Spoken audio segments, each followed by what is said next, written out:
Welcome to the Newsletter Journal's Top of Maine podcast, where we take a deeper look at the issues that matter most to the people of Newcastle and Weston County. Newsletter Journal publisher Bob Bonner and NLJ News editor Alexis Barker will go off the page and dive into the topics that deserve a different look.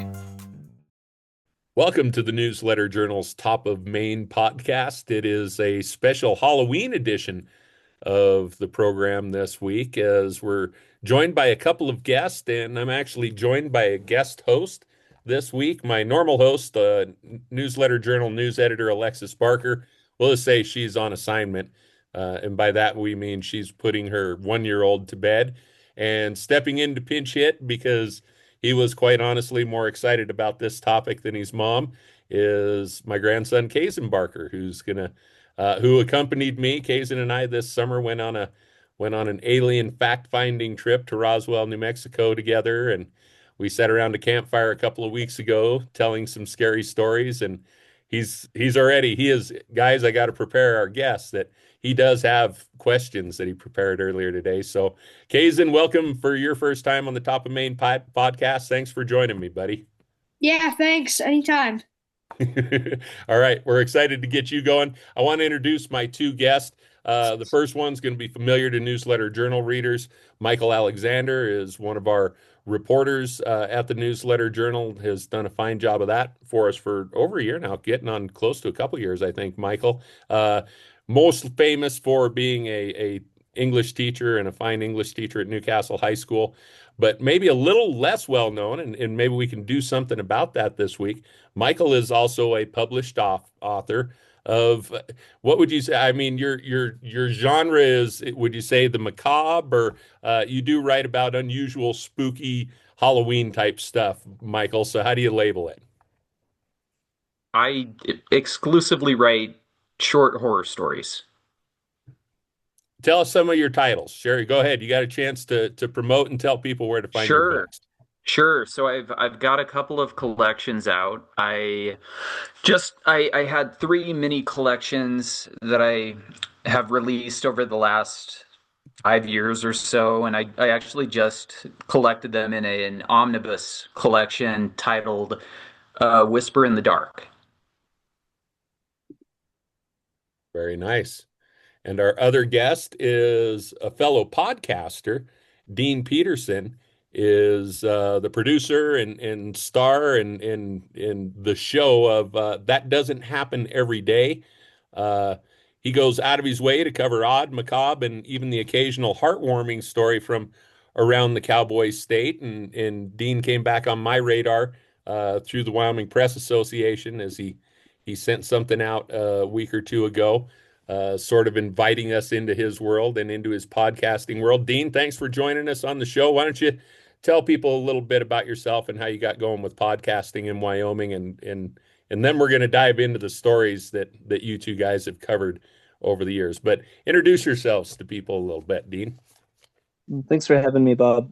Yeah. Yeah, my parents are from Wyoming, and my dad joined the military, and so I didn't grow up in Wyoming, but I always heard stories about cattle mutilations or crimes that had happened in Wyoming. And so when I finished high school, I went to the University of Wyoming, and all of a sudden it's like all those kind of weird stories my parents had mentioned. I started to meet the people, especially in the Bridger Valley where they're from, who, oh, that happened to you? And they're, yeah, that happened to me. And I like how people in Wyoming talk to each other a lot, even to strangers. And I feel like people in Wyoming also, I'm not saying it's unique to Wyoming, but one thing I enjoy about being here is people I feel are very close to their history. It's when they talk about history, it's often not something from a book. It's my grandpa told me this, and it checks out a lot of the time. People have an appreciation for oral traditions and stuff, and that's been really fun to try to record some of these stories and get them to share, I guess, with everybody technically. Well, and again, thanks for joining us, and we're excited for you to share some of those stories with our listeners and readers and followers, and just let's get everybody into the Halloween spirit. Michael, let's go back to you real quick. I just assigned you the story. This all sort of started with, I get several emails a day, really, of different companies. Usually they're from PR firms who, tell me that the state has popped up in a ranking for something, or that Weston County is ranked in the top of something. And I got one of those emails that said Weston County or Wyoming was the second spookiest state in the nation. And so I knew Michael had an interest in that sort of topic, and so I had Michael just sort of sniff around some local ghost stories. And Michael, talk a little bit about your experience of checking into Newcastle's haunted scene a little bit. Sure, sure. Well, I didn't think that my favorite story that I've written for the paper would be topped, and that was the one I did about this time last year on local Halloween decorations. But I think that this one tops it. Um, I was really surprised at the study that you shared with me. I wouldn't have assumed that Wyoming would be as high up on that ranking as it is. I would have expected, states in New England with more history than Wyoming, but um, apparently no. Apparently, it's a really haunted state, and I spoke to our local historian, Leonard Cash, and he certainly backed that up with all of his myriad tales of local ghostly happenings. And I also spoke to Mr. Mo.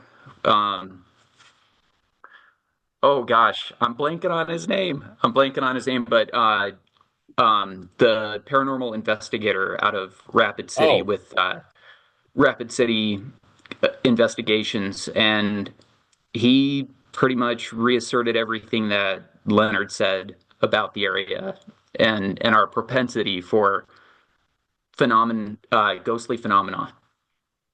and I actually did a story on ghost sightings and encounters in Newcastle. Boy, it's probably been a dozen to 15 years ago. And it was Mo Miller was the lead investigator for the Right, that's right. paranormal Thank you. investigations team. Yep, we want to give him his props. But and I don't know if that was the team. I don't remember. It's been long enough ago that came in, and it was before the old mill was torn down, and they actually did an overnight, set up all their recording equipment. And I had a copy of that tape for a while, and it was kind of weird, right? Wow. It's hard to tell whether something is, spooky, or but there was a woman scream in the middle of the night. Not like crystal clear, not right into the microphone. It was from another room or from somewhere else. And then there literally, I don't know how else to explain it, but is the hounds of hell. I mean, there was only one, but it was a dog. Some kind of dog howled again in the middle of the night. And this is over like 6 or 8 hours of audio that you got to go through to just find those two unexplained sounds that the investigators heard in the middle of the night. And there were theories about, George, you referred to it in the story, the old mill before it was torn down. There were a lot of, and in my wild and woolly days, I closed down the old mill bar several times, and leave there at 2 o'clock in the morning with just the bartender. And I actually had bartenders tell me that they were glad that I stayed until 2 o'clock in the Oh morning. And I think they gosh. probably even poured my last beer on the house just because it was kind of spooky in there at Mm. night. So yeah, reading that again in your story was pretty neat. And of course, and I've interviewed Leonard Cash before. He's got some scary stories to tell about his own building that even just thinking of them sort of raises the hair on the back of my neck. Did he give you the full blow by blow of the faces in the window of his building and everything else? Or Yes, yes. So I did not include this in the story, but they did share a story of their current building. They said that they had a tenant, and I believe that the tenant was on the second story, and his window faced towards the Antlers building. And one evening they were talking to him in passing, and he just offhandedly said, that guy, that cowboy that lives across the street, he's a really nice guy. And they thought, well, there's nobody living across the street. And so they were curious. They're like, who are you talking about? And he's like, that guy. I wave to him every evening. He waves back. And they didn't say anything to him because they didn't want to freak him out, but they strongly suspected that it was not a living person that was communicating with their tenant. Right. Right. Yeah, no, they've got some good scary stories. Dean, I gotta imagine this isn't unusual. For you? Are these the types of stories you hear in communities all across Wyoming in your work? Yeah, bars seem to invite a lot. Now though, I'm very curious about the. And so was it called the Old Mill Bar? I apologize. It was the Old Mill Inn. It was an old flour mill, historic old flour mill, and it was a restaurant for years. And then they did have a bar attached also. Um, and it was at night after the restaurant would close, and there'd just be a bartender in there by themselves. Is when a lot of these encounters. There was was it George Toomey, I think, was the original owner of the mill, and he smoked cigars, and a lot of the accounts would reference the smell of cigar smoke suddenly in the air, even though there was nobody there. I do Yeah, remember, boy, and I'm just giving myself chills as I recall doing some of these interviews. Reading Michael's story brought a lot of it back, but you say bar, it's not unusual. Well, bars is where a lot of Western violence was focused, I suppose, could be one reason for it. But there's other bars around Wyoming that have got ghosts roaming the halls, huh? yeah. The I think it's called the Old College Inn. Help me out Yep. here in Douglas. In Is that the Douglas, proper name? I've been in that one at closing time too. Yeah, that's supposed to have weird stuff. I don't know so much the bar itself, but the Occidental Hotel has a bar in it, and the hotel itself is supposed to have weird stuff. Um, yeah, it's And I you have stayed a in the transient Occidental. Those population that goes through, and odd things happen, and yeah, you do kind of wonder. The Virginian, I stayed in the Virginian in Medicine Bow one night too. Yeah, And I think that's another one that um and man, just I mean, it's hard not to think that there are ghosts walking the hallways of, like I said, I don't even know if I believe the Virginian's on the National Register of Historic Places, so it's still standing. I don't know that the bar or the hotel is open anymore in Medicine Bow, but the Occidental still is, and man, it's just I don't want to say creepy because it's not, because it's a really nice, authentic old Western place. But if you lay around in a hotel room there by yourself at night, because the furnishings are old, I mean they're turn of the century, not turn of the 21st, turn of the 20th century furnishings in the rooms in the Occidental, the Virginian, and so yeah, it's very easy to believe that you might be sharing the space with something from that era, just the way those hotels are set up. have you? Is the Occidental the hotel in Buffalo? Yeah, Yes. I'm sorry, I should Okay, have said so that. Mr. Miller did mention that his team, I think recently did an investigation there, and he was pretty excited about that one. He actually mentioned that you can see bullet holes in Yep, the wall. yep. They're I guess it's a pretty big caliber, like they're thick and wide. I think it's in the bar. Not maybe necessarily in the bar, but in the bar, the saloon or whatever that area. And I'd want to double check, but I know I have seen the holes in there, and I just assumed they were bullet holes.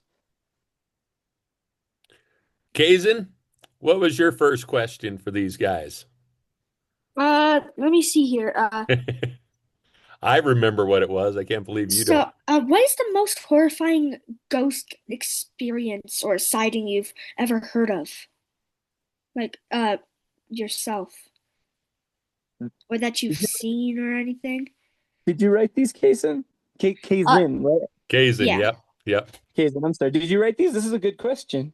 Yeah, I had some of my friends help me. Cool. Yeah, this is basically the mind of a fifth grader here, guys. And I think that's about peak for Halloween is fifth grade. So I figured he'd have some good ones. So, and I knew he had that one, which was going to be my next question anyways. So, yeah, go ahead, Dean. What's the most horrifying story you've heard personally? Which one scared you?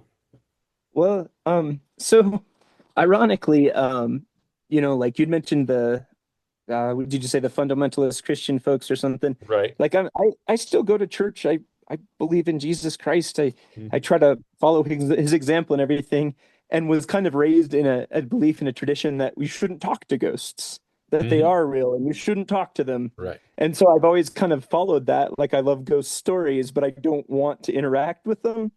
I don't know if that's right or wrong, but the Green River Library is Okay. was built on a cemetery, and even recently they found. And I apologize if this is old news to some people, just to bring us all up to speed. They found human remains in, I think, underneath the library and grave artifacts and stuff. Even fairly recently. So it's an ongoing problem, and I went to the Green River Library to interview two librarians. I think they were both former librarians about their experiences there. And I thought they were just going to tell me stories, but when I got there, they had all their ghost hunting equipment out and they told me terrifying stories about the stuff they'd seen. And then all their equipment kept lighting up and they're like, "See, it's here, it's here." And then they kept talking to it. And I'm like, oh gosh, we've crossed a line. I did not expect this to happen. I don't want this to follow me home. So sometimes you got to be careful what you wish for. Like, again, I love stories, not so much talking to stuff. And I don't want to take all the time, but I No, think my please do. favorite Go. my favorite one I got to cover that was for me, that was the closest to like an encounter I've ever had. But my friend CJ is an awesome guy. He's on the podcast a lot, and he said he and his father were out fishing. I think not super far from Arlington, Wyoming. I think south of the interstate. And as they got ready to fish, they saw a woman in a sundress approach their truck. And it's a little weird too that this woman, unarmed, just walks up to a truck, but didn't need help. My friend CJ said that she talked to his father. It was CJ and his dad, and CJ was like 15. The woman talked to his dad and then just abruptly turned and walked towards the back of the pickup for no reason. And then when they looked back, she was gone. And they got out of their pickup and even looked under the pickup and looked in the bed of the pickup, and this lady was gone. And they're out in the sagebrush. It's even if you were a sprinter, you're not gonna disappear like that. Right. And they didn't know what to think, and they tried to fish a little bit, but just felt so uncomfortable that they got in the truck and I think went back to Rollins or got far away from that area. And his dad had said that they've had people come into the hospital in Rollins at least once, claiming that, I picked a woman up. She was not well clothed for the weather, and I thought she needed help, and she just disappeared out of my car. And they go into the ER thinking maybe they're having a breakdown or hallucinations. And that was weird. If you listen to the episode too, it's just the way they tell it. It's like, I don't know what to tell you. That's freaky. Well, and that whole sorry, Casper to Rollins has had a couple of real high profile crimes against women or Yeah. disappearances of young women who fit the description that you just gave. So that was another one, man. You guys, I mean, Kazen's eyes are bugging out of his head here in that one, but he hadn't even been reading those news stories over the last 30 years about Amy Rowe Bechtel and there have been some young women who have met unfortunate ends at the hands of bad people out in that country out there. Plus, you've got, some of the indigenous population is some of those women have suffered some pretty horrid fates in that part of the world too. So, I mean, really just, ooh, yeah, that one would spook me, I guess. That one, and then who builds a library on top of a cemetery? I mean, that one. No, the only reason I was aware of that was because of your bio that came out from the Press Association a couple of weeks ago, and that was one of your stories that had been mentioned. And yeah, it just conjured up for me the Spooky Fish episode of South Park when they built a pet store on top of a I believe it was a Native American sacred burial ground or something. And that one of my favorite South Park episodes. So, what about you, Michael? What's the most horrifying story for you? Gosh, What spooked you the most, or was the scariest something that you dreamed up yourself in your macabre mind? you know what immediately comes to mind? I was about to say that I really haven't had any experiences, but then I remembered. So I grew up in a pretty old house, and I remember when I was a teenager, my brother and I, it was the one time that we were messing around with a Ouija board. and we were playing around with it in the kitchen, and it was later evening. We were the only ones in the house, and there was a door to the outside in the kitchen, and it never did this any other time that we were in that house, but just in the midst of us messing around with this, it popped open and it scared us so bad. It was windy, and I'm sure that Mhm. that was the logical explanation, but it never popped open like that any other time. If I think, although I was raised Catholic and in a Christian household too, yes, I did my time college age with a Ouija board and actually hosted a bit of a Ouija part. Actually, uh, heck, I will protect the identity of the innocent, but suffice it to say that the other people in my house who are all significant citizens in Newcastle or whatever communities they live in now, but we had a Ouija board, and they'll know who they are when they hear this on the podcast. Yeah, we had a Ouija board at my house. It was when I was single and young in my 20s, and there was a group of us in our 20s had probably had too much to drink, playing with a Ouija board, and it was a room full of people, and there were just I think me and maybe one other or two other people that were actually had our hands on the Ouija board and were playing it. But there was a room full of, and this had been going on for like a week. People had been showing up at my house. It was during spring break at college, and everybody was home or something. And we'd been sort of having fun with it. But this one night, we kind of drawn a crowd, and there were two of us, and it had been going on all week. And just like you see in the scary movies, it had gotten easy to where we're kind of talking and not even thinking and just having this conversation. It wasn't scary, it wasn't unusual anymore. We'd been doing it for a few days, and there was someone who still lives in Newcastle who was skeptical. A guy was there just sort. I remember him just standing in the door, and he was talking smack. He was like, "No, you know what? I got to see something. I'm not going to believe it's not just you two guys doing it. Somebody's got to show me something." Well, we had the whole room, all the lights turned off, and it was in my bachelor phase, so I had lots of candles. I was that kind of guy. I had candles lit all over the room, and that's all we had for lighting. And one of the candles, the candle length closest to the Ouija board, the candle length grew to, I mean, just like a foot long. And Oh, only for a moment, for like a second or two, but enough. I mean, it made the room like daylight, like as bright as day, and everybody was looking at it. And it went back down to normal, and everybody just froze for a second. The guy who had called out the ghost, uh, he was like, "Holy!" I mean, he said a whole bunch of swear words in a row, and might have peed a little bit. Um, but it ended up, and the next night after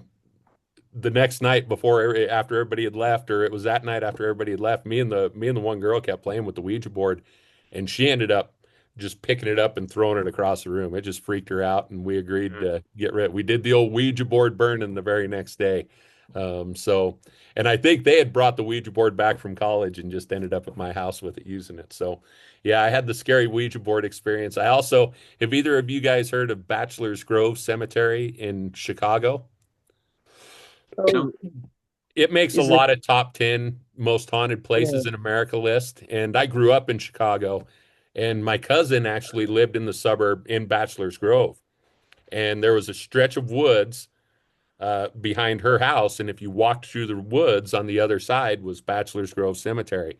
And when I was about 8 years old, kids out playing around, the parents playing cards. Back in the old, come home when the street lights come on days, right? And if we're talking about the 70s here. And we were out messing around in the woods, and it was dark, but we knew where we were. And part of the myth of Bachelor's Grove Cemetery is that these blue balls of light can be seen bouncing, from gravestone to gravestone. And I actually, as a kid, we actually saw those blue balls of, I mean, they're just weird, and they don't bounce because they sort of hover and move slowly. And um, so yeah, as a kid, I actually witnessed the Bachelor's Grove. You guys Google that one. There's a woman in white, I think, that like cab drivers had picked up on the road, and she has gotten in, flagged them down, and gotten rides, and then when they get to wherever she disappears. I mean, it's a pretty legendary spooky spot, and yeah, I gotta grow up around it. What do you got, Kazen? Uh, so I have three things. Okay. One of them is why build anything over a graveyard? You're just asking for everyone to get scared away. Probably not Also, encouraging a lot of young readers in that library, huh? yeah. Also, the the bouncing blue orb, like hovering blue orb, Yeah. that reminds me of a lot of like uh those like so you there's like stories like all around the world, and most of the spiritual like spirits are either like a person with like their legs like turned into like a tail, and it's either that most of the time, a person just wispy, or a like a orb of just light Right. basically. It was more of an orb that I saw, Yeah.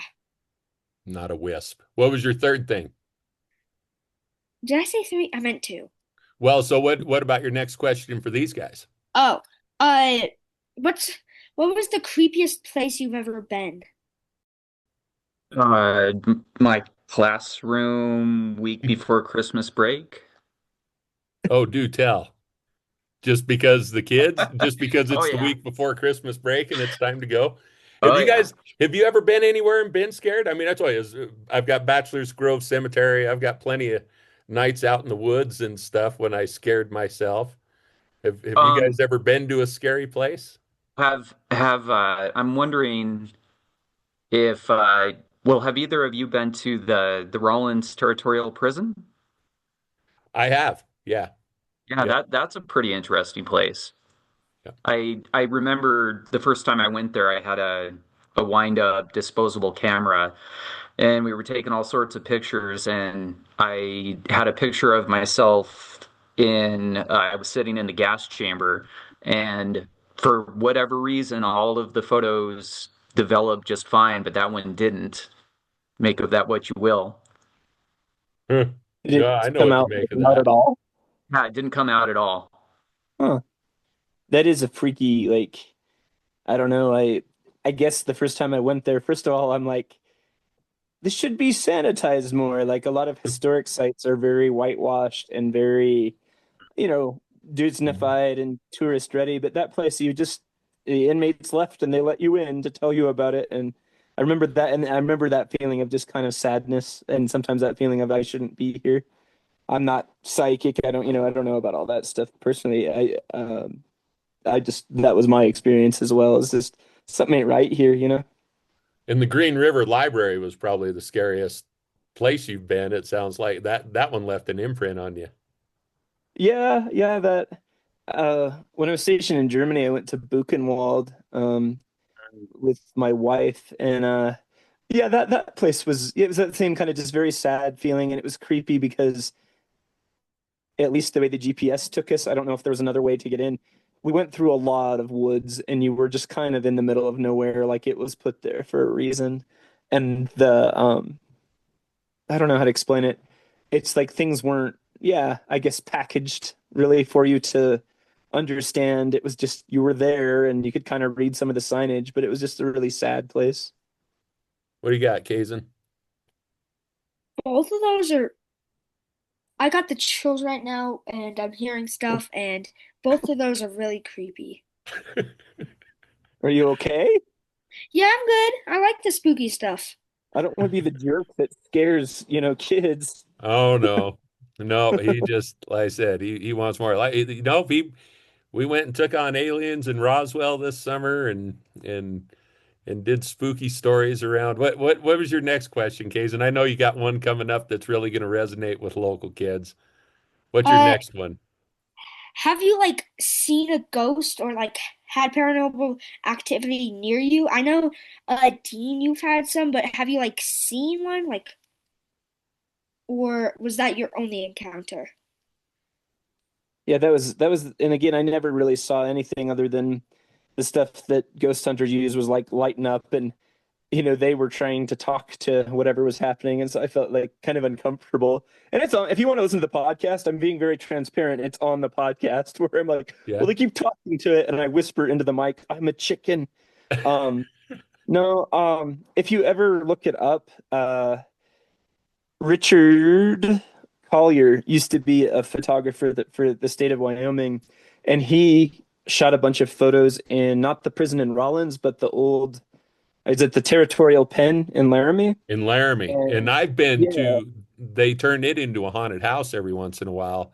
Maybe one of the yeah. best haunted houses I've ever gone to was the old Territorial Pen in Laramie. They do a fantastic job of scaring you in that place. Oh yeah, he was shooting a series of photos in that one on assignment. I don't remember why, and he showed me the photos, and he the photos before were fine. The photos before in this series were fine. They were all shot in like a dark hallway or something. But in the middle of one, there's like what looks like a white shroud, kind of like a cowboy wearing a duster. Um, and then some people say they see a horse. I don't see it. I see the duster. But it's very distinct. And that wasn't his first rodeo. A professional photographer can usually eliminate a problem on their camera pretty quick. Right. But if the photos before and after are showing up fine, that's really weird that just one has something that intense and strange in it. And again, a light leak or something like that, I think would generally you'd see problems throughout all your rolls until you get it fixed. That he Right. showed me everything. It's like I never had it happened again, but I don't know what the heck it was. Ew. Um, yeah, that was weird. Decker's Market has been a family tradition that has proudly served Northeast Wyoming since the 1950s. Our attractive new store in Newcastle supports stores in Lusk and Sundance, so consumers in those communities don't have to drive an hour or more just to fight their way through crowded stores and big city traffic. The family proudly offers Northeast Wyoming shoppers variety, convenience, and competitive pricing without the hassle of travel. Go Broncos, go Pokes, go Dogies, go to Deckers. We look forward to being a part of your family traditions for years to come. How about you, Michael? Did you ever think you've been in a room with a ghost? I've certainly had that, chill run up my spine when I've been alone in creepy places. But what I would draw people's attention to is in my conversations with Mr. Miller with the Black Hills Paranormal Investigators.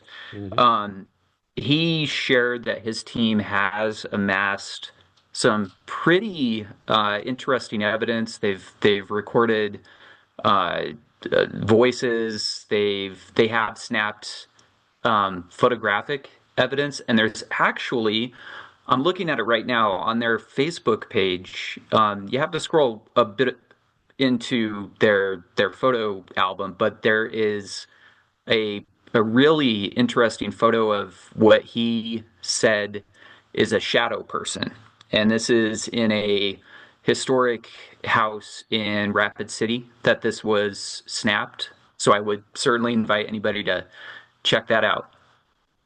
Yeah, and yeah, we do, and we do appreciate those folks doing the interview with you.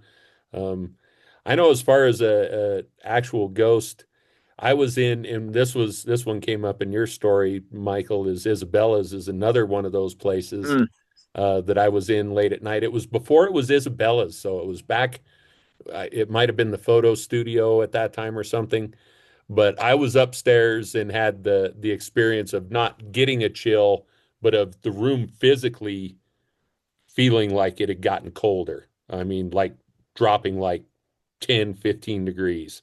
You hear about that phenomenon with ghosts of a temperature um, drops in a room significantly, or when a ghost passed by you, you feel it.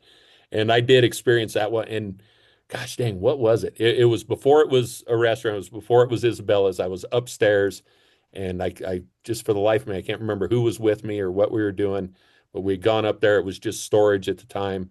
Um, and and yeah, it was one of those things where, man, all of a sudden it was cold, and it only lasted for a moment, but it was like, whew, what was that? That is the area of Isabella's that Leonard and Linda both spotlighted.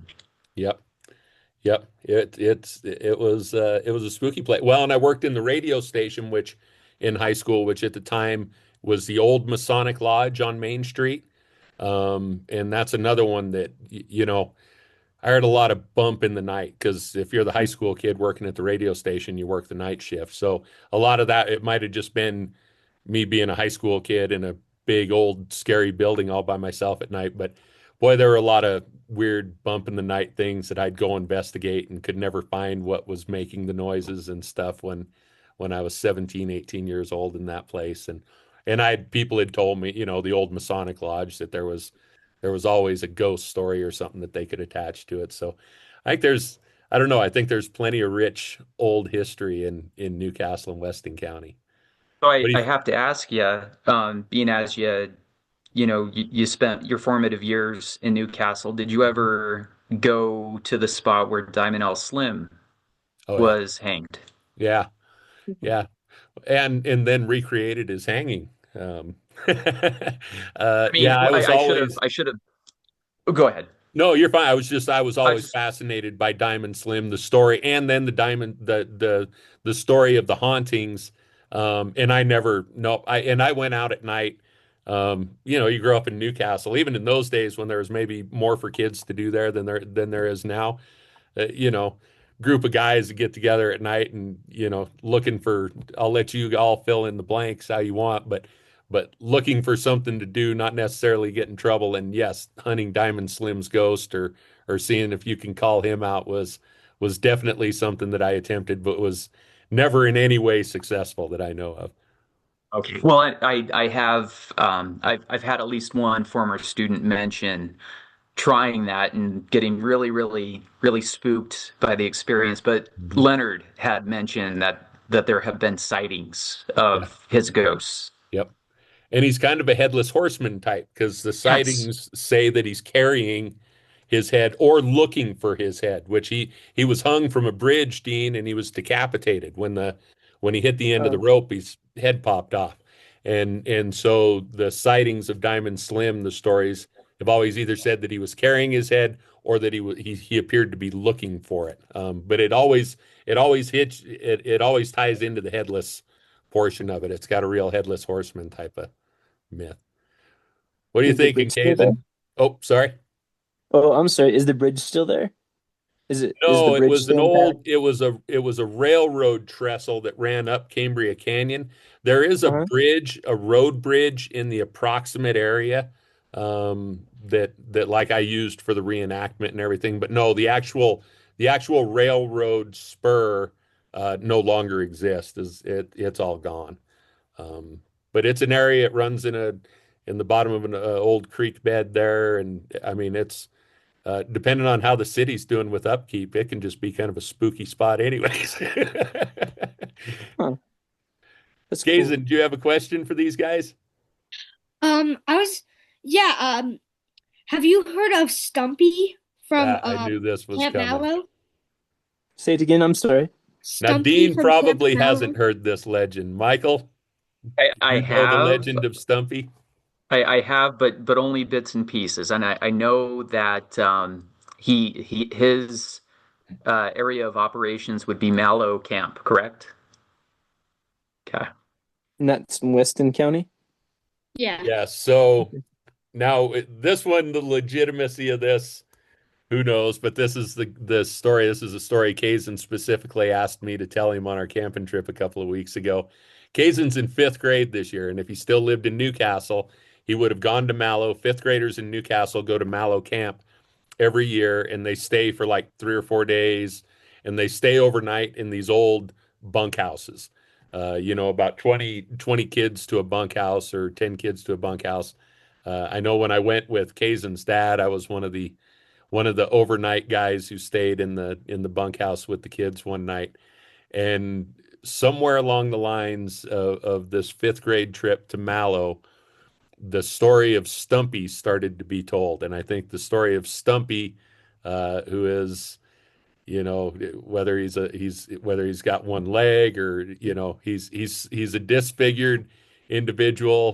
There's several variations, but It's a story that's told to the campers at Mallow, either around a campfire or when they're sitting in their cabins at night, getting ready to bed down. And I don't know how the legend got started. I don't know, if there was a Stumpy or if there was just a great storyteller at Mallow Camp one of the early years. But the legend of Stumpy is one that any kid who's gone through Newcastle Elementary School can tell you some version of. So I don't think Dean would have probably heard about Stumpy, but I'm not surprised that Michael has.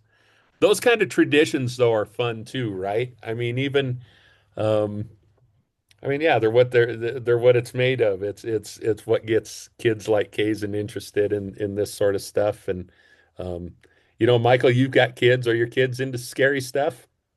Are much to their mother's chagrin. Do you share this hobby with anybody, Dean? You said you have a guest on your show that's pretty regular, but do you have a posse?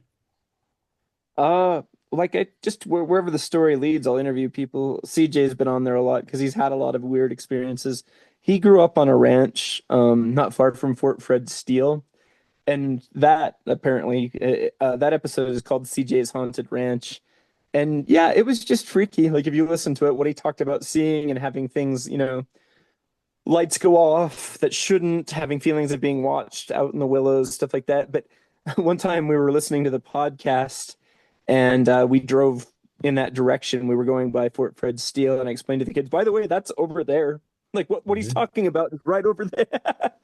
And I think they appreciated that. I did one, it's not really like the fun Halloween horror, but 409 what was it? I think it was United Airlines 409 crashed, in the snowies in the 50s, and we've listened to that too, and we've driven, by some of the area where it happened, and I've been like, yeah, so that happened over in that range over there. I don't know. I hope it helps them understand that history isn't just a story, that it has concrete roots, and that's the other fun thing about Wyoming is people are so accessible, and they'll take you to places where things have supposedly happened or have happened, and that's a fun part of it too. For sure. Kazen? Uh, Two things. Dean, I heard you talk about cow mutilations at the beginning. You Yeah. were listing stuff, and I heard cow mutilations, and I know that from this show I watched called Investigation Alien, I heard that's a very common occurrence for aliens. Yeah, And go ahead. I know it's a ghost podcast, but I just wanted to bring in a little extra spookiness, you know? Oh yeah, like I kind of, again, any story that I think is interesting. I don't just do ghosts. We did one with John Minazinski. Have you ever met him? Really, No. Uh, really neat guy, really unique. He lives up in, I think, Atlantic City, and he talked in very plain detail about having something throw pine cones at him late at night when he was in the Wind Rivers, and what in North America should be able to grip a pine cone and throw it at you. And he talked about Sasquatches and stuff. And the thing is, I think he was like a wildlife biologist or something. He's the kind of guy who should know what should be out there and what shouldn't. And it was very upsetting. He's if you listen to him, it's like, holy cow, this isn't Crazy Eddie telling you a story. This guy is very smart, very thoughtful. I think there's something going on here. And have you looked into cow mutilations in Wyoming? Have you encountered Yeah. in Wyoming? So I never have personally encountered. What had happened was in the mid, give or take, 1970s in Uinta County, so the very, very southwest corner Yeah. of Wyoming, people were getting mutilations, and Hmm. one of them had happened to my great uncle Gene, and apparently he lost up to 13 head of cattle. And that spate, I think it happened all over the U.S., but Uinta County got it pretty. And I'd heard rumors about this, and as a kid, you don't really pay attention. But when I moved to Wyoming, I got a hold of Leonard Heisel, who at the time was I think, a undersheriff or whatever the term is for Uinta County, and I interviewed him, and he was very honest about, yes, this happened. All the stuff you hear about not a lot of blood, about mutilations of certain parts in a very precise way happening. What he said though was that they were getting helicopters that would come up out of the south, and they were not alien spacecraft. Like He said they were kind of an olive drab color. They weren't really marked. And what he said, it's on the podcast, was that one of the law enforcement guys was out in that desert area between the Bridger Valley and Green River, and one of those helicopters came in and got real low and started to harass an officer in a marked vehicle. And he said that he looked over and could see guys in like a military uniform, and they were like laughing, like this was the funnest thing on earth to harass him. And I guess he pulled over and got the shotgun and started to like, you're gonna back off. I That's weirder than the whole, cattle mutilation, because it's um, like if you have all this money and your job is to go mutilate cows, why are you harassing a cop? You know what I mean? The whole thing is just so strange. So I don't know. You can listen to the podcast and make what you want of it. And I guess they still happen. Have you guys seen the Unsolved Mysteries, the new one on Netflix? Oh, They I did haven't one on, seen the new one. yeah, the new one's a lot of fun as well. I like them both. But they did one that's fairly recent about mutilations up in Oregon. So it's still going on. What about you, Michael? Do you mostly run to ghosts, or are you Um, aliens, all of the y above, whatever's scary? y yeah, yeah, pretty much whatever's scary. I did make my way to Skinwalker Ranch this summer. Um, there's not a whole lot to see because it's, fenced off, but Right? I took a picture in front of the stay out sign, so that was fun.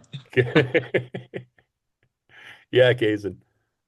Uh, so my only thing that I uh like the only thing that I think I've seen with Stumpy is there was this one cabin and there was like a wedding up at Mallow and there was this cabin that was all wrecked and we tried to open it and it wouldn't open and we looked through a window. I think it was like a, it wasn't that no, it wasn't that close to now. It was like a while ago, but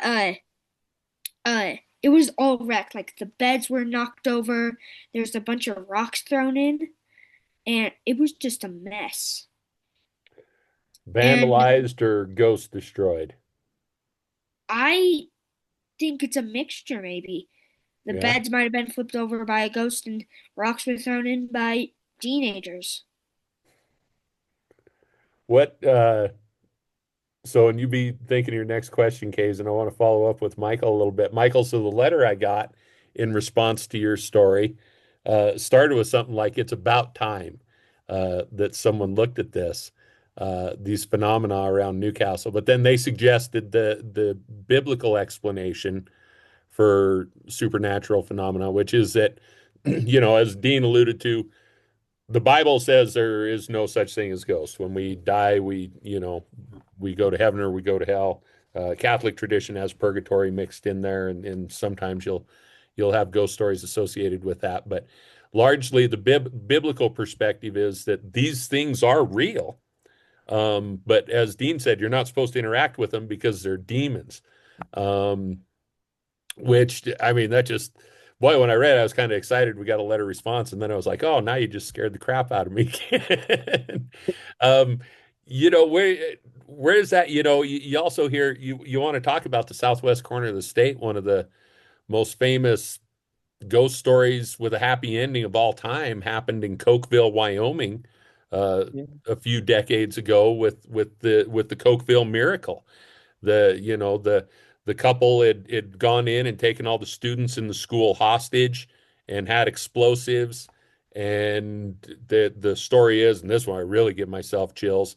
The story is that there was some point in there where the husband and wife were arguing or something like that, and the survivors of this thing all report that these angels came and guided the teachers and students all to a safe area right before the woman detonated the bomb, and the two people who had taken everybody hostage were killed, but nobody was even injured, and the survivors all came out of that story saying that angels had guided them to safety right before the explosion. There's a movie on Netflix about it, and one of the more famous supernatural stories, I think, in the country, at least in the last 100 years, and it happened down in Cokeville, Wyoming. So, like I said, Dean, you brought up there's the Christian element and teachings and everything else.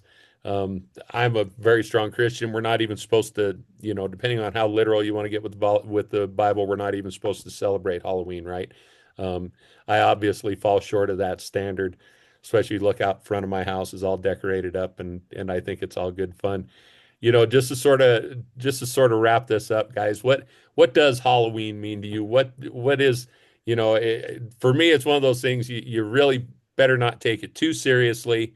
Um, just like we shouldn't take ourselves too seriously, or you're going to ruin it for yourself and everybody else. But if it's something that you can have fun with and something you enjoy, um, your fields are kind of the more the merrier, right? Have you two enjoyed getting to know each other a little bit here in Kazen and just sort of talk about it? Where does Halloween, where does scary, spooky, where does this all fit into American life? Michael, go ahead. You jump in first. A resounding absolutely. I I've long been the biggest fan of not just Halloween but all things spooky, and I just find it a lot of fun. Um, I'm sure that there's some deeper reason why the scarier stuff appeals to me, and I'm sure some psychoanalysts could unpack that. I didn't But mean to put you on the couch. sure, sure. Sure. I think it's a lot of fun. I've been a fan ever since I was a kid and, started reading, or actually, I think it was when I was exposed to Edgar Allan Poe in elementary or middle school. But yeah, that's what I would say. Nevermore. Dean, how about you? You said you got you've got the Christian background and we're sort of brought up knowing that this is a taboo subject, right? It's just a kid just makes it more fun. Um, has that just been the vein that you've approached this in? You said you're not all that crazy about the idea of encountering ghosts yourself, but you do enjoy Yeah. hearing about them, talking about them, and reading about them. Is you're in it for the fun? Yeah, I love folklore and storytelling, and for me, Halloween is we celebrate it. We do the costumes, and I love to watch horror movies and eat garbage, and I don't, my kids' candy. But I've heard it said that sometimes horror movies, ghosts, monsters are really just what metaphors for the other things we're really afraid of but can't address directly. Maybe it's healthy to get this out of our system. Um, as a kid, if I heard a bump in the night, I'd be terrified. As an adult, if I hear a bump in the night, I'm terrified. It's the furnace, and I have to pay for it. It's just maybe it was fun sometimes to be afraid of things that, in most cases, couldn't really hurt you, instead of worrying about debt or child abduction or cancer or something that really is a threat. It's fun to be afraid of things that can't really hurt you. Huh, I really appreciate that perspective. Michael, you said your kids join you in appreciation for the spooky series. What does that look like? You sit around, bowl of popcorn, watch spooky movies together. Have you taken them to haunted houses? What does it look like exercising this hobby, in the family setting for you? All of the above. We went on the haunted trail up at Serenity Trail last year. That was a lot of fun. Was that good? How was that for someone who's into spook? I That haven't was been able to enjoy it. Walter put out a great video. It's on our YouTube channel that I think really he did a nice job editing and making it feel kind of spooky and creepy. Was it? It sounded like a neat idea to me. Was it as neat as I I I imagined? I really appreciate that they do that. If you have kids, very kid friendly, but fun. Okay. Okay. Have you taken them to? Have you scared them too much? No, no, I think that'd get me in the doghouse with their mom. They then they wouldn't be able to sleep, and she'd be the one who'd have to deal with that. So Kazen, did you have any final questions for these guys? You have anything else? Uh, Not really. I just kind of just wanted to share my perspective on Halloween. Please do. So I kind of think it's a time to, like you said, Grandpa, to get a bowl of popcorn, watch some scary movies, and also be absolutely horrified. It's And my birthday's 2 days after Halloween, so I'm Cool. all over Halloween for two reasons. Cause I get more stuff, and cause guess I guess it's just the spiritual bond again with me and Halloween. I I just love spooky stuff, and I've liked it for a while. And most of my I like drawing, and most of my drawings are of like sketchy figures and like monsters and stuff. And I just think it's time to get scared and to also just hang out with your family and get scared. And most importantly, get a stomachache from way too much candy. That is, Isn't do you have a favorite scary story or movie? I I would say my favorite like scary movie would probably be this. I've only watched it twice, but I really like it. Totally Killer. It's like this teenager going into the past because her friend can have has this is really advanced, and I just really like it. It's pretty neat, and the story's good. The horror aspect is pretty good, and yeah. so I've got to share Totally with you cool. guys. Kazen's room is actually the sunroom of our house, which is actually not part of the house. It's outside the actual brick wall of our house in a sunroom. So there's a door. And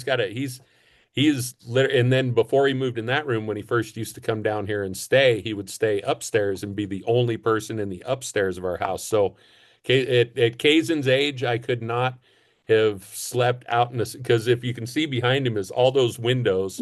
So I mean, he has got the world looking in on him, and he's looking out on the world every night out there all by himself, and it gets a little cold and everything else. So yeah, he's wired a little different as kids go. It doesn't seem to bother him a bit.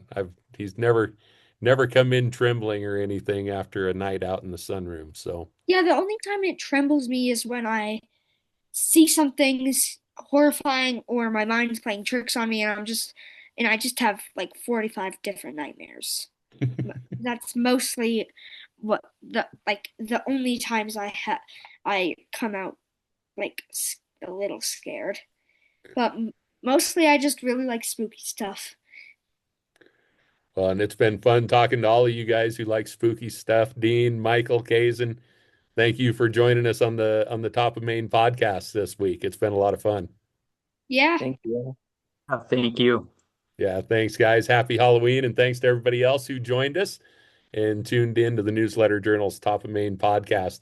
We appreciate you listening, following us on social media, and of course, hitting that subscribe button on newslj.com to help support this show and the other great products that the Newsletter Journal makes available to Newcastle and Weston County. Thanks again to my guests, Dean Petersen and Michael Alexander, for sharing their spooky stories.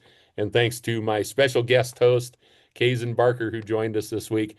Have a happy Halloween, everybody, and we'll catch you next time. Go to newslj.com/podcast to access archived episodes of our show. You can also follow us or subscribe on Spotify, Apple Podcasts, Buzzsprout, and other great platforms.